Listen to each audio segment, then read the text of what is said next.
like a Hellcat.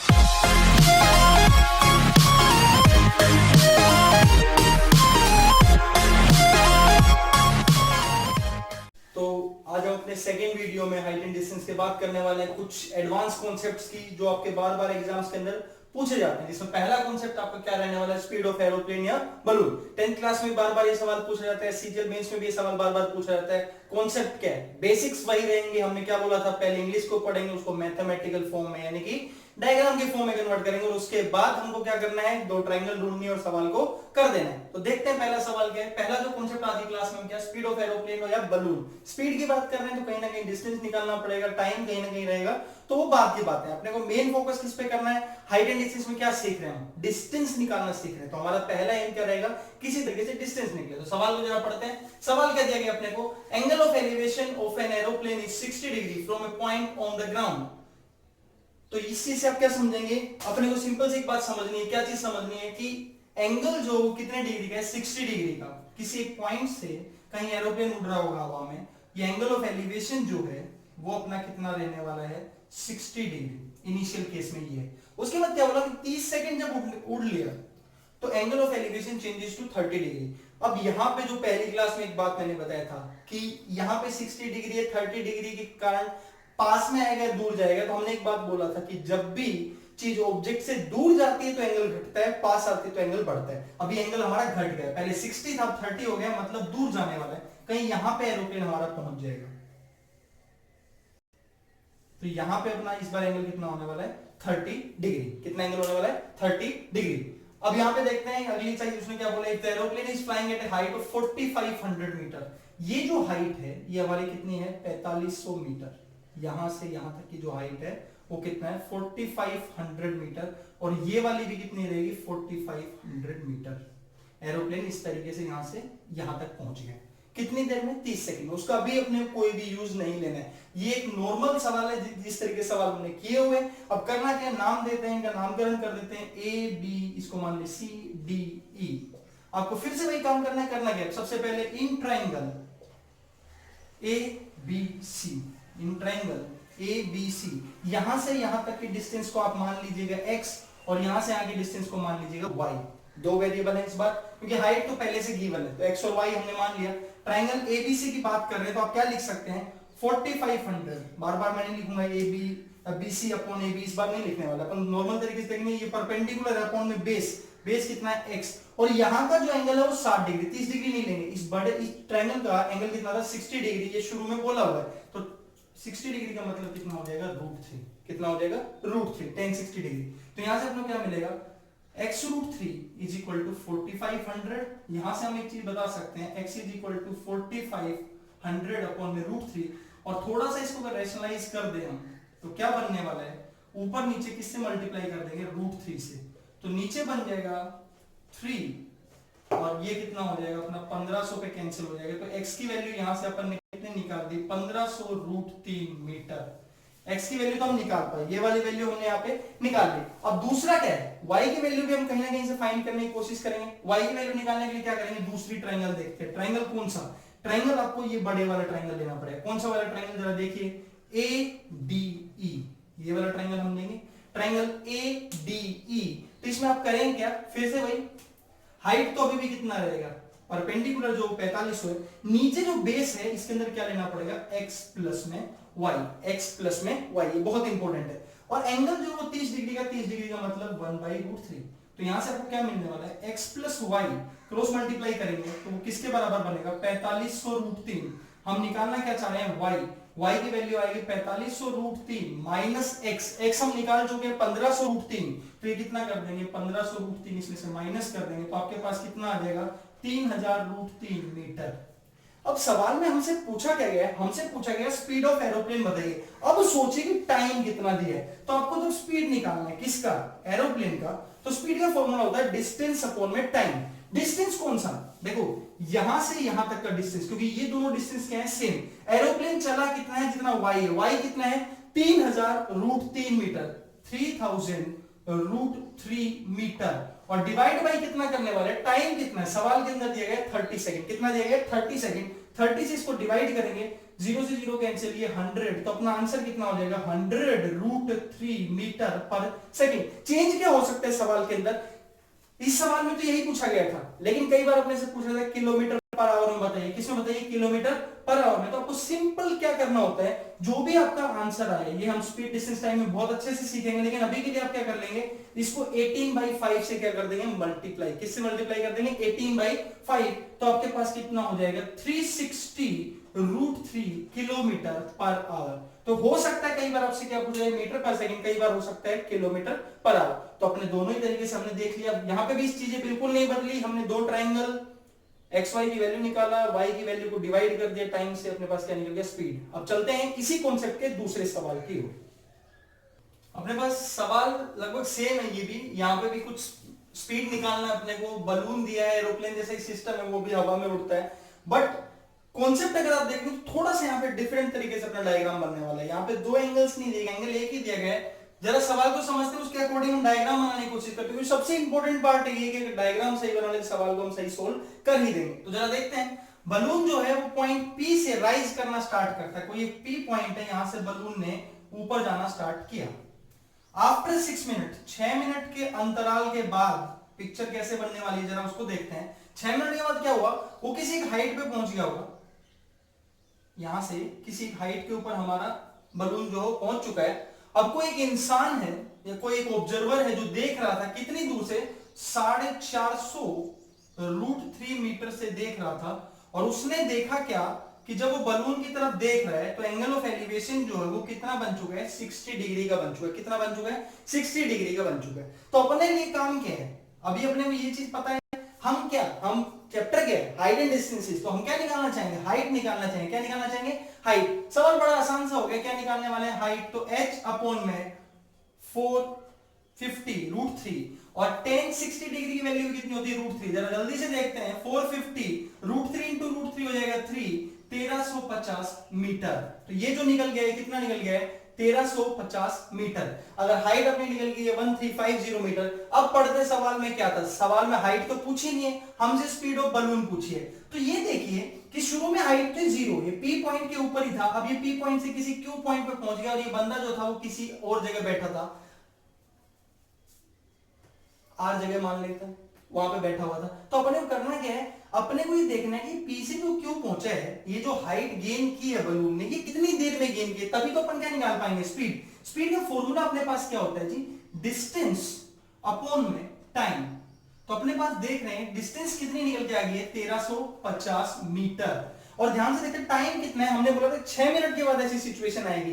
तो divide by अगर 6 कर देंगे और आंसर निकालेंगे तो आंसर आएगा गलत। आंसर क्या आएगा गलत, क्यों, क्योंकि वो मिनट में है और हमको जो निकालना है वो किसमें निकालना है सेकंड में। तो जो 6 मिनट है उसको भी सेकंड में कन्वर्ट करते हैं, किससे करेंगे 60 से हम क्या कर देंगे मल्टीप्लाई, 60 से क्या कर देंगे मल्टीप्लाई। तो जरा ध्यान से देखते हैं, कैंसिल हो जाएगा, यहाँ पे कितना 135, नीचे कितना है 6 इंटू 6। 3 की टेबल चलाने की कोशिश करते हैं, 3 की टेबल में ये 45 पे कैंसिल होगा, ये 2 पे कैंसिल होगा, ऐसे ये 15 पे कैंसिल हो जाएगा और ये 2 पे, तो 15/4 मीटर पर सेकंड। ऑप्शन ढूंढने की कोशिश की, ऐसा कोई ऑप्शन नहीं मिला, इसको थोड़ा सा फिर क्या ये चीज सिखाई हुई है तुमको कि डायरेक्ट इसकी वैल्यू कितना लिख सकते हैं 3.75 मीटर पर सेकंड। क्यों बताया था कि जहां पे भी अपना रिमाइंडर 3 हो जाए, डिवाइड किससे करें 4 से, 25 का पहाड़ा चलाते हैं 3.75, अपना आंसर करेंगे टिक और आगे बढ़ जाएंगे। तो इस तरीके से हमने देखा कि इस टाइप का सवाल आएगा तो उसको किस तरीके से अप्रोच करेंगे। आप अपन टाइप नंबर किसकी तरफ चलते हैं 7 की तरफ चलते हैं। तो ये अपना टाइप नंबर 7 है। टाइप नंबर 7 में हमको क्या दिया गया है, डिस्टेंस बिटवीन टॉप्स ऑफ, अगर कभी भी डिस्टेंस दे रखा है दो पोल के टॉप के बीच का, अभी तक जनरली सारे सवालों में हमको क्या दिया है दोनों के बेस के बीच का डिस्टेंस हमको मिल जाता है। इस बार अगर टॉप के बीच के डिस्टेंस दिया हुआ है तो उस तरीके से सवाल कैसे करेंगे, सिर्फ और सिर्फ 10 सेकंड का काम रहता है। करना क्या है जरा देखिएगा, दो पोल है, मान लीजिए दो पोल है और ये इनके टॉप के बीच की डिस्टेंस होगी, ठीक है। अब कैसे करेंगे इस सवाल को, जरा ध्यान से देखिए। दोनों के टॉप के बीच की डिस्टेंस जो आपको कितनी दी गई है इज 52 मीटर्स। इज कितना है 52 मीटर आपको गिवन है, तो आप यहां पे कितना लिख लीजिएगा 52 मीटर। और दोनों पोल की जो हाइट दे रखी है कितनी दे रखी है 38 metres and 58 metres. 38 metre and 58 metres आपको गिवन है। तो करना क्या जरा ध्यान से देखिएगा, इसको ज्वाइन कर दीजिए। अब इसको ज्वाइन करेंगे तो आपको क्या हो जाएगा, ये 58 जो है दो पार्ट में ब्रेक हो जाएगा, ऊपर आ जाएगा 20 मीटर, नीचे आ जाएगा 38 मीटर।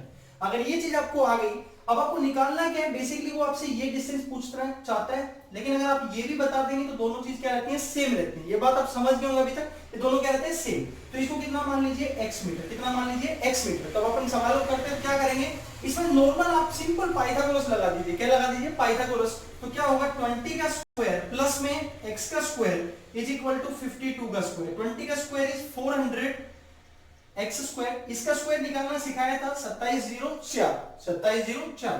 तो एक्स स्क्वायर कितना हो जाएगा, 2304, और x की वैल्यू आ जाएगी √2304, मतलब 48 मीटर।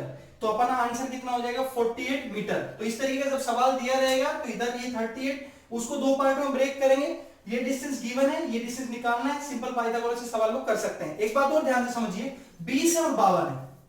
मैंने आपको एक बार बताया था कि किसी पाइथागोरस कैसे लिख सकते हैं, तो मैंने एक एग्जांपल दिया था, 5 12 13 बहुत स्टैंडर्ड एक पाइथागोरस ट्रिपलेट बनाता है, 5 12 और 13। अगर ध्यान से यहां पे ऑब्जर्व करते हैं हम सवाल के अंदर, तो ये इसका 4 गुना 52 बना, 5 का 4 गुना 20 बना। तो डेफिनेटली जो आंसर है वो इसका 4 गुना कितना है, 48। हमको इतनी मशक्कत नहीं करनी पड़ती, तो अपना आंसर डायरेक्ट हम कितना हो जाता है, 48 बिना सोल्व किए। लेकिन ये एक अलग तरीके का अप्रोच है। अब अपन क्या देखने वाले हैं, थोड़ी सी अलग चीजें। ये वो सारे सवाल थे जो आपके प्रीवियस ईयर में कभी ना कभी पूछे गए हैं। अब हम कौन से सवाल करने वाले हैं जो मुझे लगता है, या जो बहुत अच्छे सवाल हैं जो अभी तक नहीं पूछे गए हैं, उन सवालों को जरा हम देखते हैं। और 10th क्लास के लिए तो बहुत ही ज्यादा इंपॉर्टेंट है वो सवाल। तो देखिए, पहला जो सवाल है वो लाइट हाउस से रिलेटेड होता है। किससे रिलेटेड है, लाइट हाउस से रिलेटेड सवाल है। किस तरीके का सवाल आएगा जरा देखिए, आपको सिंपल इस तरीके से दे देगा कि 300 मीटर एक लाइट हाउस की हाइट है, मतलब मान लीजिए PQ है और इसकी हाइट कितना है, 300 मीटर है। अब आपको क्या पूछा जाएगा, जरा देखिए, इंपॉर्टेंट बात क्या है, ऑन सेम साइड। पहले हम क्या मान रहे हैं कि बोट वगैरह दी होंगी जो दोनों की दोनों कैसी रहेंगी, सेम साइड पे रहेंगी। कैसे रहेंगी, सेम साइड पे। सवाल कैसा हो सकता है कि सेम साइड बोल दिया तो आप दोनों बोट को इस तरीके से बनाएंगे, यहां पे एक बोट है और यहां पे एक बोट है, तो यहां पे RS बोल देंगे। ये जो एंगल है, लेट अस सपोज करो 60 डिग्री, और ये वाला एंगल कितना है, 30 डिग्री। आप सवाल में आगे कैसे बढ़ेंगे वो जरा देखिए। अगर ये 60 और ये 30 है, आपको करना क्या है, कुछ नहीं करना, सिंपल तरीके से आप पहले इस ट्राइंगल को देखेंगे। ट्राइंगल कौन सा रहेगा, PQR। तो इसमें आप क्या लिख सकते हैं, इसको x मान लीजिए और इसको क्या मान लीजिए, y। हमसे सवाल क्या पूछेगा, सवाल हमसे ये पूछेगा कि दोनों जो बोट है उनके बीच का डिस्टेंस, बेसिकली RS पूछना चाहता है, मतलब y कितना रहेगा। तो आपको करना क्या है, PQR लिखिए, कितना लिखेंगे, 300 अपॉन में x इज इक्वल टू √3, क्योंकि यहाँ पे एंगल कितना है, 60 डिग्री। तो आप क्या लिख सकते हैं, x is equal to 300 by √3, और इसको लिखना सीख लीजिए आप 100√3। वो कैसे लिखते हैं वो आप रेशनलाइज करके लिखना सीख सकते हैं। दूसरी बात, ट्राइंगल कौन सा लेंगे, PQS। यहां पे आप क्या लिखने वाले हैं, 300 अपॉन में x plus Y, angle 30 degree तो लिखेंगे 1/√3। तो यहां से आपको क्या मिलेगा, x plus Y is equal to 300√3। y की वैल्यू बोलेंगे 300√3 में से कितना माइनस कर देंगे, 100√3, मतलब कितना आ जाएगा, 200√3। ये आपका आंसर आ जाएगा y का। तो यहाँ पे वैल्यू कितनी होगी, 200√3। दोनों के बीच का डिस्टेंस कितना हो जाएगा, 200√3। सवाल में हल्का सा चेंज करते हैं। चेंज अपने पास क्या रहने वाला है, जरा उसको देखिएगा। चेंज अपने पास बहुत ही सिंपल सा रहेगा, क्या, ऑन ऑपोजिट साइड। ये बहुत इंपॉर्टेंट है जी, आप छोटी सी गलती करेंगे आंसर पूरा गड़बड़ हो जाएगा। इसका मतलब क्या, लाइट हाउस बीच में आ गया, एक जो बोट है अपना R इधर आ गया, S इधर आ गया, ये P ये Q, और सेम सवाल डायग्राम वैसा ही बनेगा। इधर का मान लीजिए 30 डिग्री, इधर का कितना मान लीजिए 60 डिग्री। अब दोनों बोट के बीच का डिस्टेंस जब पूछेगा तो हम क्या बताने वाले वो जरा देखिएगा। इसकी यहाँ पे 300 मीटर ही मान के चलिए, तो आप क्या लिखने वाले हैं, 300, इधर वाली ट्रायंगल की बात कर रहे हैं तो 300 upon y is equal to 1/√3। y की वैल्यू आ जाएगी 300√3। जब इधर की बात करेंगे तो आप क्या लिखने वाले हैं, 300 अपॉन में x इज इक्वल टू √3। तो x की वैल्यू आएगी 300 बाई में √3, मतलब x आ जाएगा 100√3। इस बार जब दोनों के बीच की डिस्टेंस की बात करेंगे तो दोनों चीज को ऐड करेंगे, यहां से यहां जाएंगे फिर यहां से यहां, मतलब टोटल कितना हो जाएगा 400√3 मीटर। तो इस तरीके से स्लाइड चेंज करने से आपके सवाल में क्या क्या चेंज आता है ये आपको जरा देखना है। तो हमने ये चीज देखा, किसका, लाइट हाउस का सवाल लिया। अब दो सवाल और है बहुत इंपॉर्टेंट, एक तो बहुत ही छोटा सा सवाल है, एक थोड़ा सा अच्छा सवाल है। थोड़ा छोटा सा सवाल क्या है वो जरा देखते हैं। जब आपको हाइट ऑफ ऑब्जेक्ट गिवन हो, हाइट ऑफ ऑब्जेक्ट गिवन अगर आपको होगी, हाइट ऑफ ऑब्जेक्ट अगर आपको गिवन है, इसका मतलब क्या है जरा समझिएगा। इस तरीके से बता दिया गया कि आपके पास एक 10th क्लास के एनसीईआरटी का सवाल है, आपके पास एक चिमनी दी गई है, चिमनी की हाइट दे दी गई है 88.2 मीटर और एक यहाँ पे गर्ल है 1.2 मीटर हाइट की, तो वो यहां से इस चिमनी को जब देखती है तो एंगल ऑफ एलिवेशन जो है वो 60 डिग्री का आता है। कितने डिग्री का आता है? 60 डिग्री का। तो ये बात तो हम समझ जाते हैं, जब देखो हर सवाल में तो हमको दिया नहीं होता ऑब्जेक्ट की हाइट, लेकिन वैसे जनरली कोई पॉइंट बोलते हैं, लेकिन कभी अगर ऑब्जेक्ट की हाइट दे दी तो हम ये समझते हैं इंसान कहां से देखता, आंख से, आई लेवल से। तो जितनी हाइट है वो, जितनी इसकी हाइट है वो इधर से भी माइनस हो जाएगी, इधर से भी क्या हो जाएगी? माइनस हो जाएगी। कहने का मतलब क्या है? 1.2 मीटर नीचे रह जाएगा और ऊपर बचेगा 87 मीटर, 87 मीटर। तो जो हमारी ट्राइंगल है ए बी सी डी और ई, तो हमें जो ट्राइंगल इस बार कंसीडर करनी है वो ट्राइंगल ऊपर बने। कौन सी? Triangle C D E, triangle C D E. हमसे सवाल क्या पूछा जाएगा? सवाल बहुत ही बेसिक हमसे पूछा जाएगा। क्या पूछा जाएगा कि दोनों के बीच का डिस्टेंस, जो ऑब्जेक्ट है, जो गर्ल है और जो चिमनी है, उन दोनों के बीच का डिस्टेंस कितना रहने वाला है। तो आपको करना क्या, बहुत ही बेसिक तरीके से यहाँ पे देखेंगे, परपेंडिकुलर 88.2 नहीं लेना है अपने को, कितना लेना है? 87। डिवाइड बाई क्या करने वाले हैं अपन, इसको कितना मान लेंगे? x metre. कितना मान लेंगे? x metre is equal to कितना लिखने वाले हैं? √3। कितना लिखने वाले हैं? √3। तो 87 इज इक्वल टू √3x। तो x की वैल्यू कितना बता देंगे? 87 डिवाइड बाई √3, मतलब क्या हो जाएगा? 87 √3 इंटू √3 और ऊपर भी एक √3, तो यहाँ पे x की वैल्यू आ जाएगी 87 √3 और डिवाइड में कितना रहने वाला है? 3, मतलब 29। तो x की वैल्यू हो जाएगी 29 √3, 29 √3। इन दोनों के बीच के डिस्टेंस कितनी हो जाएगी? 29 √3 मीटर, 29 √3 मीटर। तो अपने को क्या करना है? तो यहाँ पे अपने पास एक बहुत ही टोटली डिफरेंट कॉन्सेप्ट अपने पास आता है, कॉन्सेप्ट ऑफ क्लाउड। ये अभी तक हमने जितने सवाल किए उनसे बिल्कुल ही अलग है। इसको हम किस तरीके से अप्रोच करेंगे वो जरा देखते हैं। करना क्या है, पहले सवाल को समझना है, डायग्राम बनाना है। सबसे इंपॉर्टेंट हमेशा की तरह क्या रहने वाला है? डायग्राम। तो जरा देखते हैं, height of an object from water level. एक वाटर लेवल आपको इसमें इस सवाल जब भी आएगा तो एक अज्यूम करना होता है, उससे एक ऑब्जेक्ट की हाइट जो है वो कितना दे रखा है? 20 मीटर हमको। अब जब इस ऑब्जेक्ट से angle of elevation of cloud from object हमको गिवन रहेगा, तो वहां से जब हम किसको देखेंगे, क्लाउड कुछ रहेगा ऊपर, उसका एंगल ऑफ एलिवेशन हमको दिया रहेगा, कितना डिग्री दिया हुआ है? 30 डिग्री। ये क्लाउड कहीं पे होगा। अब दूसरी चीज है angle of depression of clouds image. उसी पॉइंट से जो ऑब्जेक्ट है हमारा, मान लीजिए ए पॉइंट पे, वहां से जब उसकी इमेज को देखते हैं तो डिप्रेशन मतलब नीचे की तरफ देखेंगे तो वहां पे एक एंगल ऑफ डिप्रेशन बनेगा। वो एंगल ऑफ डिप्रेशन हमको कितना दे रखा है? 60 डिग्री। ये वाला जो एंगल है वो कितना दिया है? 60 डिग्री। और ये हमने पहली क्लास में सीखा था कि इसको हम कितना लिख सकते हैं? 60 डिग्री। यहां तक तो हमारा काम हो जाना चाहिए, बहुत नॉर्मल तरीके से जो जो चीजें उसने बोली हमने कर दिया। अब इसे करना क्या है आपको जरा देखिए, अगर ये 20 है तो ये भी कितना हो जाएगा? 20। कोई डाउट नहीं होना चाहिए। इसको हमेशा की तरह हम अज्यूम क्या कर लेंगे? h। यहाँ पे अज्यूम क्या कर लोगे? x। इसमें तो कोई डाउट नहीं होना चाहिए, वो x है तो ये भी क्या रहेगा? x। थोड़ा सा नेमिंग कर देते हैं, a b c d and e। यहाँ पे कोई डाउट नहीं होना चाहिए। अब सबसे इंपॉर्टेंट और सबसे क्रूशियल बात जो है वो ये है कि ये जो डिस्टेंस है ये हम कितना मानने वाले थे। आप बोले ये जो डिस्टेंस है यहां से यहां तक का, ये डिस्टेंस कितना होगा? तो फिजिक्स का बहुत ही बेसिक रूल है, एक तरीके से मिरर की तरह सोचिए। ऑब्जेक्ट के जितना डिस्टेंस रहेगा उतना ही इमेज का डिस्टेंस रहेगा हमारे इमेज अपने मिरर से। तो वही कहानी यहाँ पे, ये वाटर जो सरफेस है एक तरीके से मिरर की तरह काम करेगा। तो जितनी हाइट ऊपर है, ऊपर की जो हाइट है वो कितना है? h+20। इसकी नहीं देखना है हमको, क्लाउड की बात करें तो क्लाउड की हाइट देखनी है तो कितना है? h+20। तो नीचे भी कितना रहेगा? h+20। अब अपने क्या करना है, हमेशा की तरह दो ट्राइंगल ढूंढनी है। पहली ट्राइंगल तो ऊपर दिखाई दे रही है हमको, कौन सी? In triangle ADE। In triangle ADE आप क्या लिखने वाले हैं? h अपॉन में x इज इक्वल टू 1/√3। अब तक ये आदत हो जानी चाहिए, इस तरीके से लिखेंगे। क्यों? Perpendicular upon base is equal to 10-30 degree. तो यहां से क्या लिख सकते हैं? x is equal to √3h। ये इक्वेशन नंबर 1 आपकी बन जानी चाहिए। इक्वेशन नंबर 2 कहां से बनाएंगे? In triangle ABC।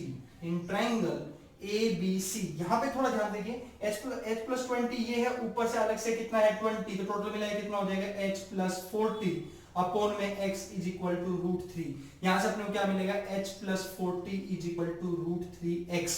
अब जरा हम क्या कर सकते हैं, नॉर्मल तरीके से सवाल को सोल्व करना है। h+40 तक तो ठीक है, √3x की जगह क्या लिख सकते हैं? x की वैल्यू ये जो है वो यहाँ पे सब्स्टिट्यूट कर देंगे तो हो क्या जाएगा? √3 तो है ही, साथ में √3h आ जाएगा।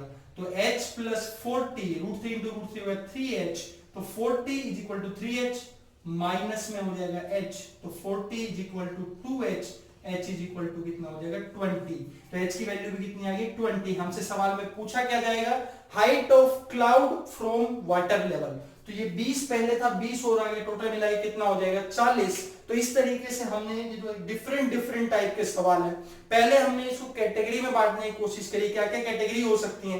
नॉर्मल तरीके से क्या हो सकता है, अपने पास बहुत ही बेसिक सवाल, पहला सवाल हमने लेडर का डिस्कस किया था, नॉर्मल सवाल था, उसके अंदर अपने को P बाई B का एप्लीकेशन करना सीखना था।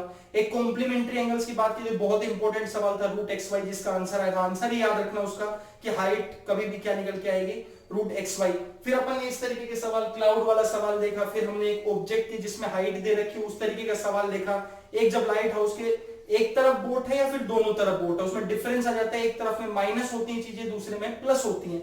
उसके बाद कल वाली क्लास में हमने जो जो चीजें डिस्कस की थी, टोटल मिला के हमने 7 मेन चीजें और 3 ये लास्ट में चीजें जो अभी तक आई नहीं है लेकिन जिनके पेपर में आने के चांसेस बहुत ज्यादा है। तो ये चीजें हमने यहाँ पे डिस्कस की हैं। तो इस तरीके से अपना हाइट एंड डिस्टेंस जो चैप्टर है, इसमें यही सब कॉन्सेप्ट है। प्रैक्टिस के लिए आपको प्रीवियस ईयर लगाना है, साथ में 10th क्लास का एनसीईआरटी। इससे बाहर आपको कोई भी चीज करने की कभी भी जरूरत नहीं होनी चाहिए।